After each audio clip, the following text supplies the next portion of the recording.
সবাইকে স্বাগতম shadow blade স্টুডিওতে।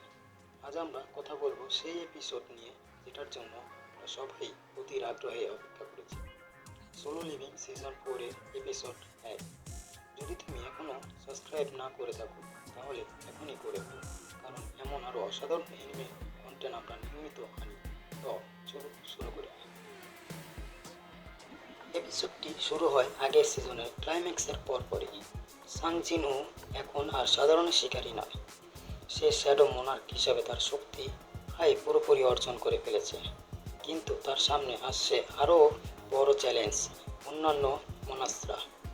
সিজন 4-এর শুরুতেই আমরা দেখতে পাই জিন-ও তার শ্যাডো আর্মিকে আরও শক্তিশালী করছে এবং সে বুঝতে পারছে তার ক্ষমতা কতটা ভয়ঙ্করভাবে বাড়ছে। এপিসোডে আমরা এক ঝলকেই দেখি নতুন কিছু ভয়ঙ্কর চরিত্র, Monarch of forest, Monarch of plugs ইত্যাদি। এরা জিন-ওকে শত্রু হিসাবে দেখে এবং বুঝতে পারে এই শ্যাডো মোনার্ক তাদের জন্য এক বিশাল হুমকি হয়ে দাঁড়িয়েছে। এদের পরিকল্পনা শুরু হয়ে গেছে আর জিন-ওকে থামাতে তারা যে কোনো কিছুই করতে পারে। এই এপিসোডের সবচেয়ে ইম্পর্টেন্ট অংশ হলো সাং জিন-ওর প্রস্তুতি। সে বুঝতে পেরেছে একা থাকলে তাকে পরাজিত করা সম্ভব নয়, তাই সে তার শ্যাডো সেনাদের ট্রেন করছে আর একের পর এক শক্তিশালী বেঁচে থাকা হান্টারদের নজর রাখছে। তাকে দেখতে এখন আর আগের মতো দুর্বল মনে হয় না, বরং একেবারে রাজা মনে হয়। হঠাৎ করে জিন-ও পায় এক অদ্ভুত বার্তা, দে আর ইজ কামিং। এটা তাকে জানান দেয় শীঘ্রই এক ভয়াবহ যুদ্ধের শুরু হতে যাচ্ছে।